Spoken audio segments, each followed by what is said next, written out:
أهلا بكم يا عشاق الكرة في هذا التحليل الناري. قبل أن نبدأ اشتركوا في القناة وفعلوا زر الجرس الآن. نحن أمام حدث تاريخي بكل المقاييس في الجولة الثانية من كأس إفريقيا للناشئين 2026. صدام تكتيكي ومعركة كروية طاحنة في المجموعة الرابعة بين محاربي الصحراء المنتخب الجزائري وأولاد جنوب إفريقيا. مباراة حرفياً لا تقبل أنصاف الحلول أبداً. التوتر هنا يبلغ أقصى درجاته، ولغة الأرقام لا ترحم. جنوب إفريقيا تتصدر بثقة ب3 نقاط وتلعب بأسلوب تكتيكي مريح، بينما الجزائر في المركز الثالث بنقطة يتيمة وتلعب بشعار حياة أو موت.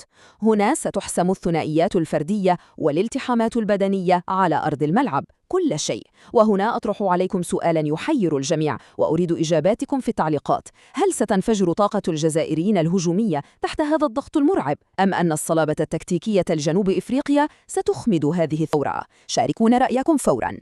جهزوا أنفسكم، فالمسرح الكروي مستعد ليوم الأحد 17 من مايو لعام 2026 على أرضية مركب محمد السادس. نحن لا ننتظر مجرد مباراة عادية، بل نترقب غليانا جماهيريا وحماسا لا يصدق في المدرجات.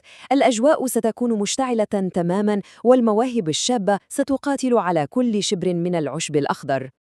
اضبطوا ساعاتكم بدقة تامة. صافرة البداية لهذه الملحمة ستنطلق في تمام 5 مساء بتوقيت دول المغرب العربي، المغرب، تونس والجزائر، لتنتقل الشرارة الحماس في تمام 7 مساء لتشمل المتابعين بتوقيت مصر والسعودية. لا تفوتوا ثانية واحدة من هذا الصدام. كل تمريرة، كل التحام، وكل تسديدة حاسمة ستأتيكم مباشرة عبر شاشة بي إن سبورتس HD. ومع اقتراب موعد الصافرة يبقى التساؤل معلقاً: هل سيقلب هذا اللقاء الموازين ويعيد كتابة التسلسل الهرمي للمجموعة الرابعة بالكامل؟ قبل أن تذهبوا وصلوا هذا الفيديو إلى 100 لايك دعماً لنا، وكونوا على الموعد.